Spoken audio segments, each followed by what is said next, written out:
Can you hear me? Everyone hear me? Yeah. Awesome. Everyone is enjoying DevOps, yes, I take it? Good.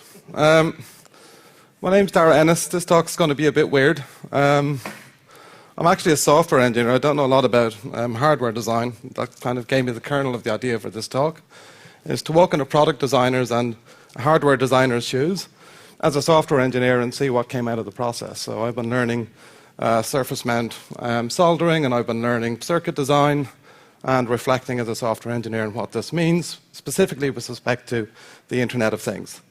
I work for Ubiquity Networks. I build data gathering and collection systems for them, so I work on internal systems. But we build things like, this is an air fiber, this is the new one in the corner, that's a microwave cannon. We can slingshot internet connections about 14 kilometers by line of sight, giving you about a 1.4 gigabit bidirectional connection. So we build networking technology. We've basically physically building the Internet of Things. So building out the infrastructure, whether that's equipment for a hotel or your home or equipment for the backhaul. We're pretty much involved front to back. Does anyone here use our products? Anyone heard of us? Yes? No? We're not very well known, but keep an eye out. Okay. So the brief really for this talk, when Mark asked me if I can give a talk, is that I can if I can do something strange and interesting. So this is what I came up with, is to, as a networking engineer, I build kind of software protocols most of the time. But someone who's a hacker and a hobbyist at home, I kind of build small little kind of prototype products with my children mainly. So I mainly do this for technology education with my kids, is if I could bring these two things together in a more serious way. And kind of assign it to the Internet of Things. So first we need to come up with a few definitions. Can anyone actually provide a definition for what is the Internet of Things? Doesn't have to be perfect. Anyone has it a guess?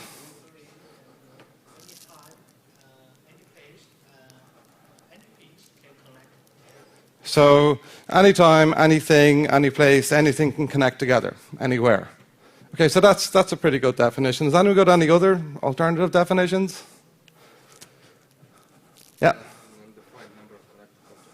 With an undefined number of objects, so there's another good accent on the Internet of Things. But here's how the Oxford English Dictionary describes it. As of August 2013, we actually have a real definition for this. So the Internet of Things is a proposed development of the Internet in which everyday objects have network connectivity. This allows them to send and receive data. So really the Internet of Things could be anything, right? It's not a very good definition. I came up with a better definition. At least I think this is a better definition at ThingMonk in December last year, or October apparently. It's a proposed development of the Internet in which everyday people, that's you and me, our children, our mommy, our gran, can easily network everyday objects. Okay, so it's not really about infrastructure or backhauls or any of this kind of stuff. It's about everyday people taking ownership of their things and wiring things together their way, right? Not someone like me who's building infrastructure or selling products, prescribing how you should use your thing, how you should or should not integrate your kettle with the wider Internet. So we're supposed to enable this. So that's another driver for this talk. Yeah. If it's the Internet of Things, why people don't need to connect them? You bring a new device. Could be machine to machine. You're absolutely right. That's perfectly valid as well. But I'm looking at the people aspect here. It's my talk.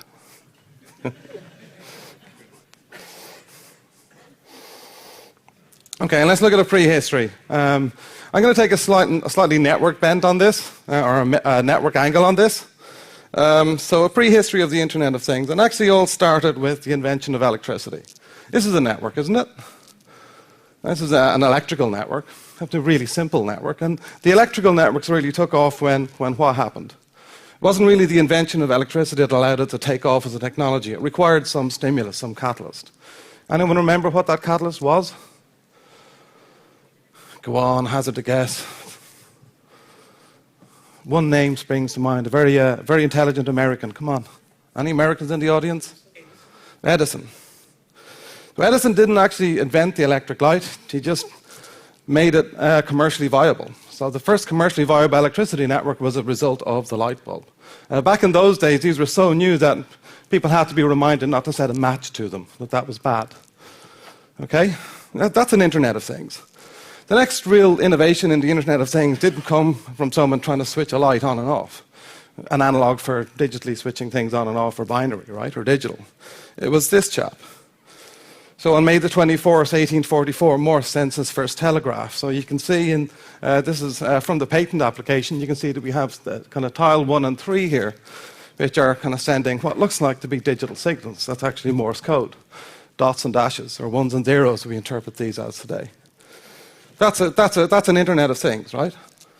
Or wrong? Am I allowed to include this in the Internet of Things in terms of the Oxford definition? I think I am. Okay, so if anyone thinks the Internet of Things is about MQTT or AMQP, it's not. They're messaging products. The Internet of Things is a wider concern. The next real innovation came from Graham Bell. Mr. Watson, come here. I want to see you.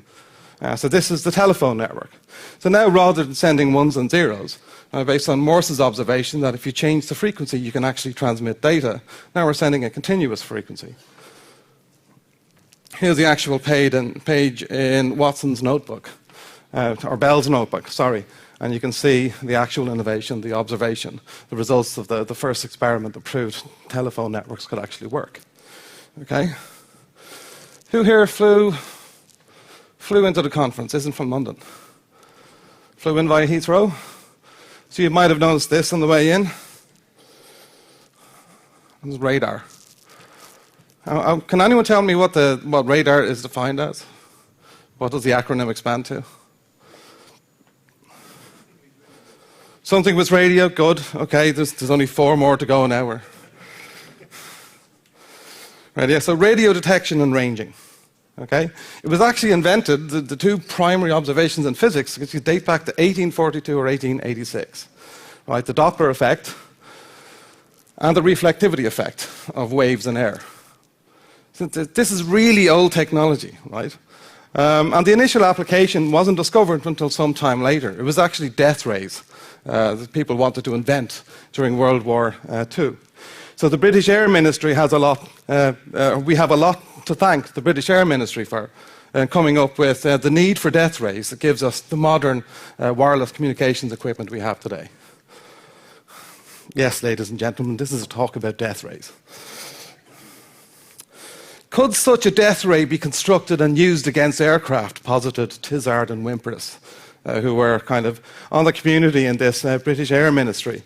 And 2 clever chaps, Watson Watt and Arnold Watkins, you may have heard of them, decided they would answer this question.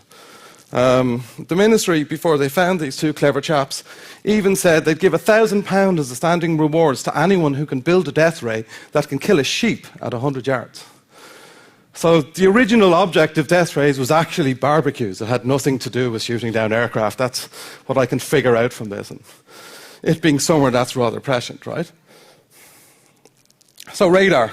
It's quite an analog technology. Basically, you bounce a wave off some reflective object like an aircraft that bounces back, and then you use the change in frequency to determine how far away it is. And if you have a map of these objects, you can try and get these aircraft to avoid hitting each other. Make sense? It's pretty simple, but in 2014, there's another technology that's getting quite popular because we have the geopositioning system, or GPS. So the GPS is being used by all of the aircraft. They know where they are. They've got a very good proximate location to their altitude, to their bearing, and they know their heading. So rather than relying on radar, they can actually transmit a signal, and we can receive it so that the aircraft can tell each other where they are. So this is a technology called ADS-B, or Automatic Dependent Surveillance Broadcast. This is essentially being used to allow aircraft not to hit each other. So it's the exact opposite of a death ray, right? Your failure is complete. Okay, it's used to actually protect aircraft and passengers in the sky rather than shoot them down or fry sheep or barbecue things. It turned out that would actually require a significant amount of energy. Okay? So if you head out onto eBay and buy one of these things, it's a software-defined radio. They're about 15 quid. You can actually listen to aircraft overhead. Probably can't do it inside this building, so here's something I was listening to last week in my office in Hammersmith. So Hammersmith is about here on the map, and these are the aircraft that happen to be flying by. £15 FM transceiver, essentially. And I'm listening to aircraft in the sky. They're bearing, they're heading. Who thinks this is a dumb idea now? Right? An Irishman with a 15-pound FM transceiver can now listen to aircraft and their headings. People aren't scared of Irishmen anymore, at least not in London, but I don't know. We're all generally scared of terrorism, so I'm not sure this is a great idea without actually encrypting it. Maybe we should encrypt this technology. That's broken again, isn't it? Maybe we should use something other than OpenSSL to encrypt it. Who knows this guy? GitHub repository, anti-res. Anyone hazard a guess? You might have heard of some of his more well-known projects. So this is one of his projects. It's called Dump 1090, I think. But anti-res is the guy who wrote Redis. He's also clearly a plane geek. Okay. But that's not what this talk is about. It's an introduction to the kind of things, or the way of thinking that you kind of need to innovate or to create things. So I'm going to design a thing, and I'm going to define something based on radio networks. And it's going to be microcontroller based. I'm going to use kind of CAD-CAM technology to design the circuits and to lay out the boards. I'm going to use surface mount stuff to build a prototype, and then we're going to see how far we can get to a full manufacturing process in relations to software design, if that makes sense. So that's where this talk is going. If that's not interesting to you, Martin Thompson across the corridor can bake your noodle on lock-free techniques. No takers, awesome. It's an excellent course, you should actually take it. Okay, so let's survey what's out there. We could use an Arduino. So an Arduino gives us access to between 30 and 70 quid we can get an Arduino to get up and running. That seems a little bit expensive to me. If I want to build a mesh network or a large network of these things, say 10, I don't want to be spending 1,000 quid before I start adding radio technology and getting to the fun part, which is building things. We could use XP. Who here knows XP or does any kind of hacking with Arduino, stuff like that, Raspberry Pi? They're actually quite expensive, so you could cost you up to 20, 30 quid to get one of these. So all in for a single node or a single mode, you're talking about 100 quid. I don't even want to spend 100 quid. I'd rather not break 30 pounds if I can. So that's where I'm taking this. I want to make it really, really cheap. So let's redesign the requirements. I want to design a really cheap radio mesh network using really cheap microcontrollers, but use all of the tools that the professionals do. So I use these quite a lot at home. It's an NRF. You can pick about 10 of them up for $10. So that's £6 today, or 60p for a radio. That's pretty cheap. So we're going to go there. The software isn't very well defined, but we're all software engineers, right? So we can write software. That's not really a problem. Okay? And we're going to use some Arduino mini clones. So we're going to design a board around this. Are there any hardware engineers here? Yes? No? That means I can't get shot during the rest of the presentation. That's really handy. It's the great thing about software conferences. So we're going to prototype it, and to do that, well, we break out the breadboard and some wires and we put it together. This isn't very stable. Has anyone here ever kind of given a demonstration or presentation with kind of hardware actually hacked up like this? It breaks, doesn't it? It's not very stable, it's not very robust. And at one trip in the tube, it'll actually fall apart, you won't be able to demo it. So that's not very good. So we're going to implement this for real. So the first thing we need to do is learn circuit design. So this is a program called EagleCAD. And this is essentially that circuit translated into a proper functioning circuit diagram. It's not actually very clear on the presentation, but this is essentially just a formal version of that software circuit. And then we need to lay out and create a board, place all of the components, route all of the connections between all of the different parts. This is actually really, really hard. It looks quite simple. There's only 2 or 3 layers, but CAD-CAM technology is about 30 years old. The user interfaces weren't really designed with the user experience in mind, so they're terrible to use. Once we've done this and we're happy, these need to be converted to a format that manufacturing processes can understand. So these are called Gerber files. And these Gerber files allow you to inspect the individual layers in the same language that manufacturing tools use to build circuitry. And we go off and we get them fabricated. If you want to do this really cheap, there's a really good service called OshPark. And OshPark will take these circuit designs. You can get 3 at a time, so 3, 6, 9 boards manufactured. And they will assemble 100 jobs together so that they can essentially hand on cheaper prices to everyone building small prototype quantities of of boards. So this actually makes it really, really cheap to go out and develop professional quality boards, but on a small kind of hobby budget. So that's a pretty cool service. Then when they come back, you can solder, put them together, and you end up with something that looks like this. So this is about 4 centimeters long, 2 centimeters wide, and it's a wireless networking thing. And it works quite well. But now let's go through another evolutionary cycle in development. So we've gone through kind of the equivalent of one software development life cycle. Now let's look at packaging. Because clearly, as a finished product, that's not really very good, right? So let's go through a packaging exercise. Packaging to me really means Lego. So I've decided to, rather than try and do something better than Lego, which would be impossible, was to integrate into Lego. Survive. Basically tried to figure out how can I make my circuits match onto this so I can use Lego as a prototyping element as I'm building out modular structures. So I can essentially add electronics onto Lego and build interesting things, mainly with my children. And I ended up going through a small prototyping phase with something like this. And you can see I now have a Lego-shaped circuit board that I can literally plug onto a piece of Lego. There's a small light circuit inside here. So we've miniaturized considerably since Edison's days, for example. But you get the basic picture. Then I built a bunch of components like this. So I've got more blinking lights. So in this case, we have a network of LEDs. These are actually communicating with each other, sending light patterns down a pulse. You can see, again, they've got a Lego interface. So it embeds and plugs in and extends the usability of Lego. You could add motors, you could add a bunch of other electronic circuits, but the basic idea is to take circuits and give it the modularity of Lego, if that makes sense. So if anyone was wondering, this is the thing I was talking about in the title. It's actually quite a hard problem, how to figure out how to get good interfacing with Lego. It turned into a software problem for me. So I'm going to show you how you can make these kinds of components by writing software to solve the problem of where to place the drills and how to lay out the components so that it has a good fit with standard Lego. The first thing we do is we create a 3D model and we configure it for the part size that we want. This is a 4x8 or a 4x6 part as a 3D model in OpenSCAD. So that's just a parametric OpenSCAD model we're configuring. The next stage then would be to take projections of the top and bottom layers, so we can choose to make a component that interfaces and packages well with the bottom of a piece of Lego or the top to use as a template.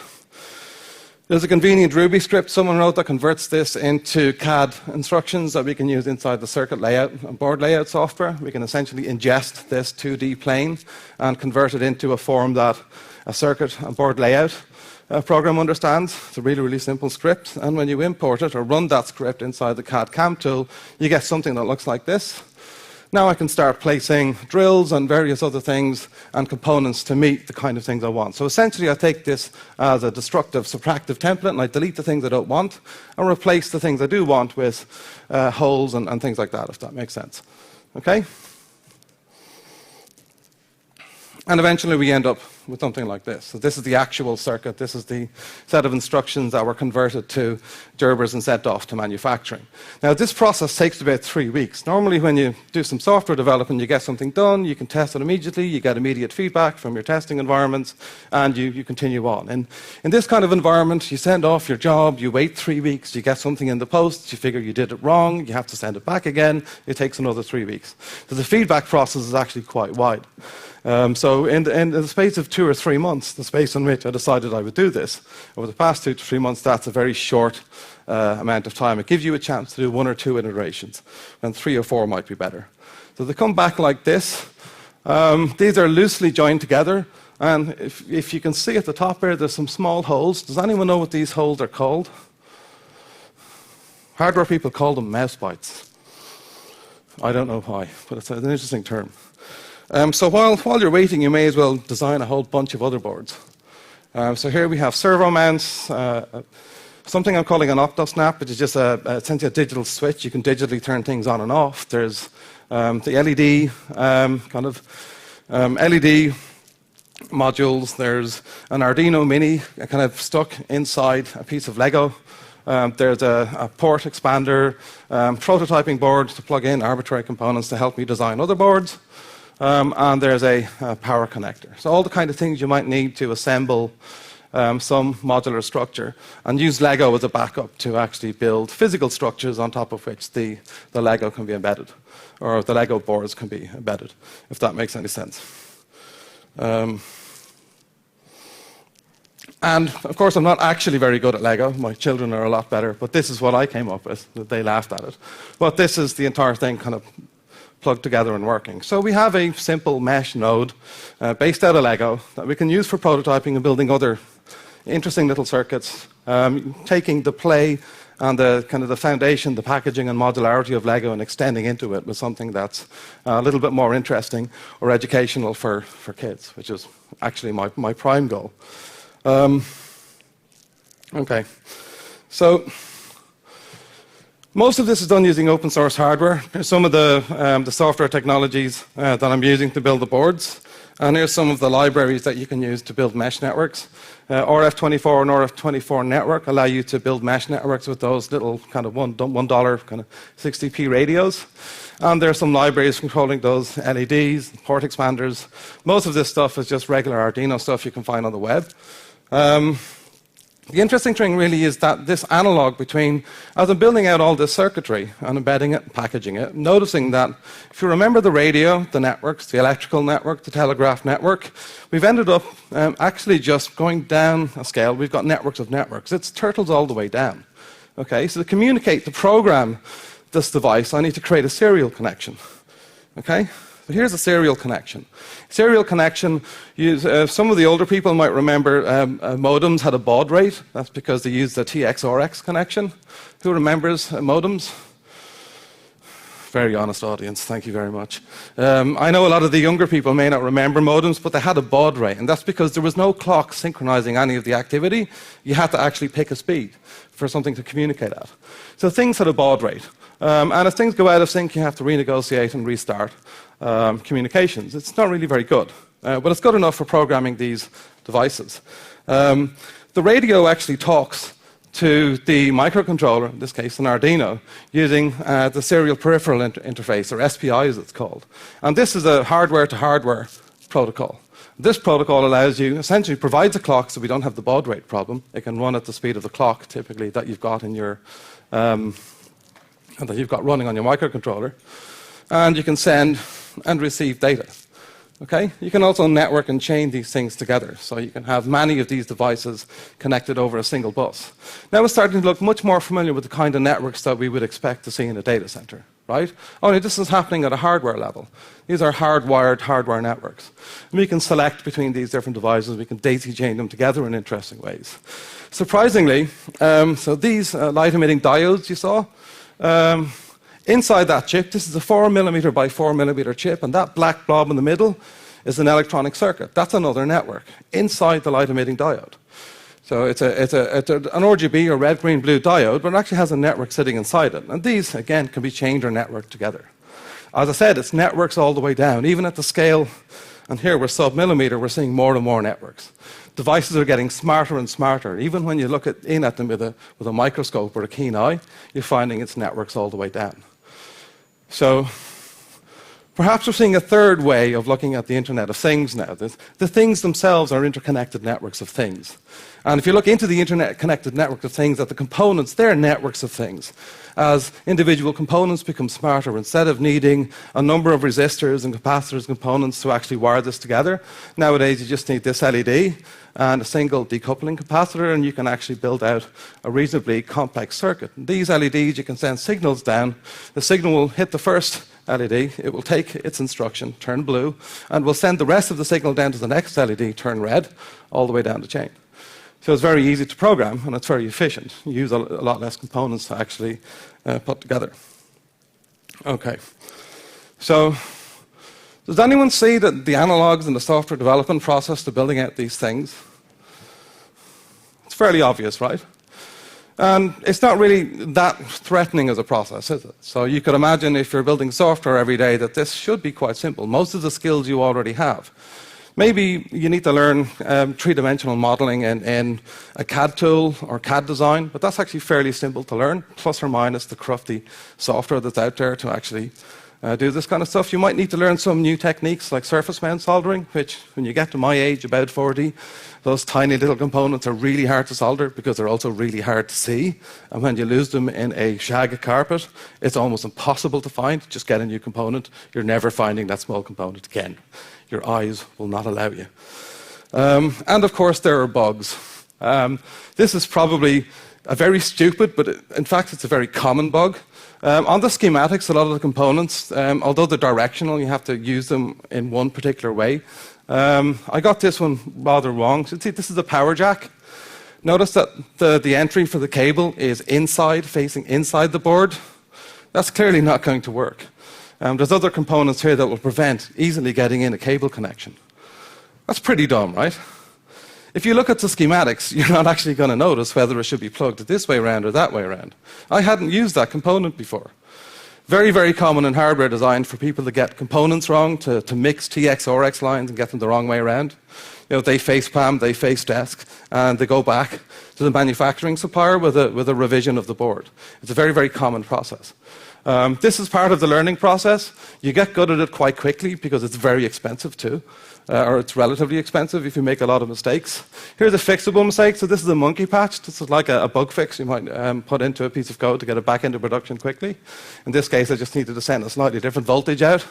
So I hacked one of the copper lines inside the board, and I rerouted it from another location that conveniently had just about the right voltage to send into another component.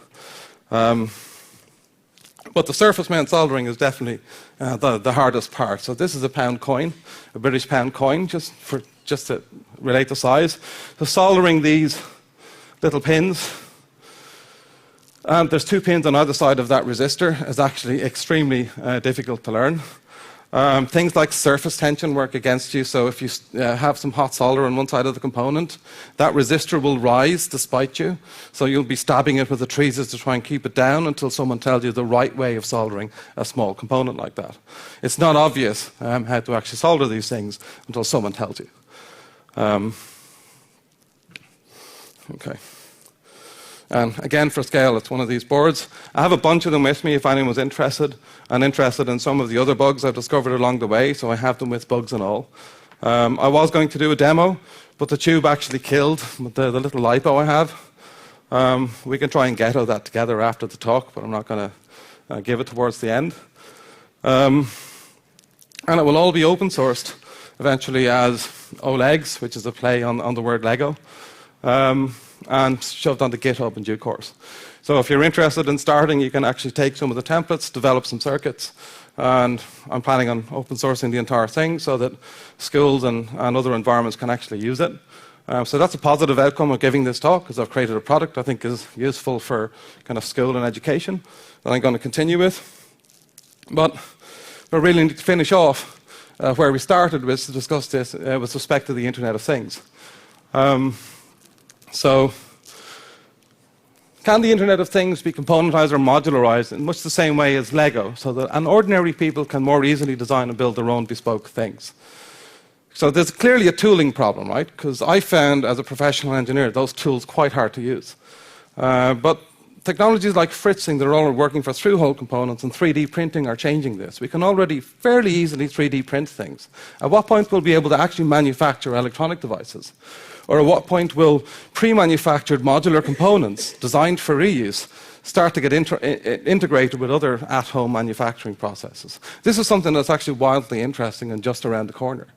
3D printers are getting down to around $200, $400 for a complete 3D printer. The software is improving.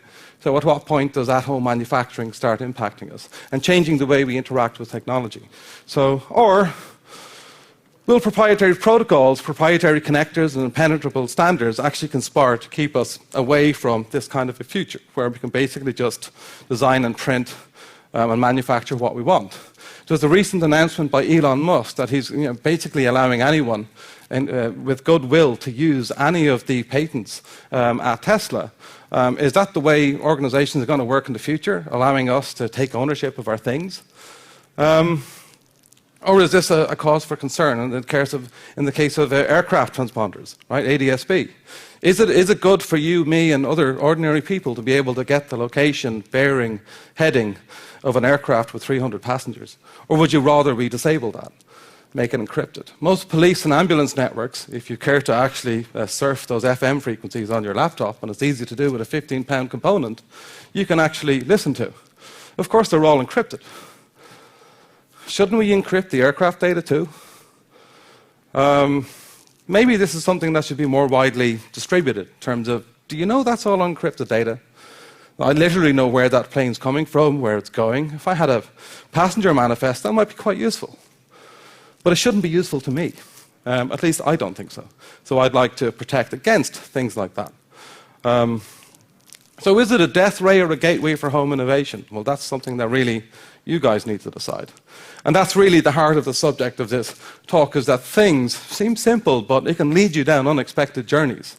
At least it did me. I created a little toy product out of it I can use with my children. So that's a plus for me as far as I'm concerned. But as far as you're concerned, how is this going to manifest after you leave this talk? Right? What changes is it going to make in your behaviors or maybe some of your hobby developments? And how does the Internet of Things seem now that I've actually been through it in very kind of gross detail? That we can see its networks all the way down, its compositions of things all the way down. And the impacts can actually be wider than what might be obvious at first inspection. Does that make sense? Okay. So is this a death ray or a gateway for at-home innovation? Any comments on that? Sorry? It's a gateway. So we have one audience member saying it's a gateway. Has anyone else got any opinions? Who would agree? Who would disagree? Who thinks it's a double-edged sword? Most of the things that start and really stick around, they're born from military anyway. That's very true. Internet came from DARPA, and most of the stuff came from military guys. So most of our awesome technology stuff comes from the military. It's basically what this audience member has stated, and that's actually very true. Do we think we can change that? Do we think technologies like 3D printing or at-home kind of product design can change that? Because now you can crowdsource things. Will that opportunity actually manifest, or will proprietary connectors and standards lock this away from us? Any opinions on that at the back? Licensing is going to be an issue. Absolutely. So we're going to have to be careful around licensing. We're going to have to fight. Creative Commons and using open source licenses for hardware as well as software is going to become much more important. Okay, good observation. Anyone else with any observations? Do we think this is important to allow it to progress as a death ray? Or do we think we need to take over, take control, and make this a gateway technology that anyone can use? You know, whether they've got degrees and professional skills like we have, or it's just someone passing along the street that has a need for this small, easy-to-implement thing. If only they had an ounce of the skills we have, or maybe we packaged up some of the components and modules that we build into everyday designs and made them available for easier reuse. Right? Again, another software principle coming back to bite us. As software engineers, we haven't solved the reuse problem, have we? We still haven't, didn't really help us. Maybe functional composition, right? Lego is basically a functional programming language, okay? It's nothing to do with objects. If you think Lego is an object-oriented paradigm, you're wrong. Lego is functional, okay? Clearly, it's also strongly typed. I mean, look at the type mechanism. You plug things together. It's a very stable type system, okay? So it's a functional programming language. Can we do the same with electronics? Right? Can we enable the same playability with complex circuits and complex pieces of hardware and give it to ordinary people? I think Elon Musk thinks we can, and he's a clever guy. I'm just a mad Irishman with a strange talk on a project. I've heard in news recently, Elon Musk actually open sourced patents on Tesla. Yeah, that's right. Electric cars. So it's kind of probably will help solve these licensing issues and patent issues. And I believe Tesla is going kind of IBM way, where their open PC architecture and PCs are everywhere. Yeah. Maybe this will help us see We also have Joyent, for example, recently dropped the client there's the CLA for Node.js so that they can open up to more contributors in a less kind of formal and fuddy-duddy way. So they're getting the lawyers out of creativity and innovation. So are we starting to see a trend? It certainly seems to me that we are seeing a trend. We're seeing more and more of the larger organizations see that the brain trust really is in their community and ecosystem, not in locking it up in patents. So that's something that's actually a significant change that's occurring right now. We haven't had this up till now. Has anyone seen this before? Are there other analogs? I mean, Sun started by open sourcing Solaris, for example. That was a bold move in its day, but it basically tried to open source Solaris to save a dying company. Right? So it didn't do it for the right reasons. Whereas we're seeing Elon Musk is actually doing it for the right reason, right? Because he's concerned about the climate. Of course, I think he probably has a way to make money out of it. He's a businessman, right? He's a clever guy. Interesting. Okay, clearly I'm not going to be able to do surface mount technology and circuit design without a little bit of help. So I'd like to thank my good friend Omer Keelik. He's one of my hardware engineers in my team in London. He's taught me all of this stuff in his spare time. How to do things the right way, because typically I'll give him something going, it is broken, help me fix it. And they go, oh, well, clearly you've done all of this wrong. And I'm introduced to an entire new way of manufacturing things I was entirely and blissfully unaware of. So a big thank you to my friend Omer. And although we've had a bit of a chat, are there any questions? Okay, well, that's my talk. I hope you enjoyed it. Thank you very much, and enjoy the rest of the conference.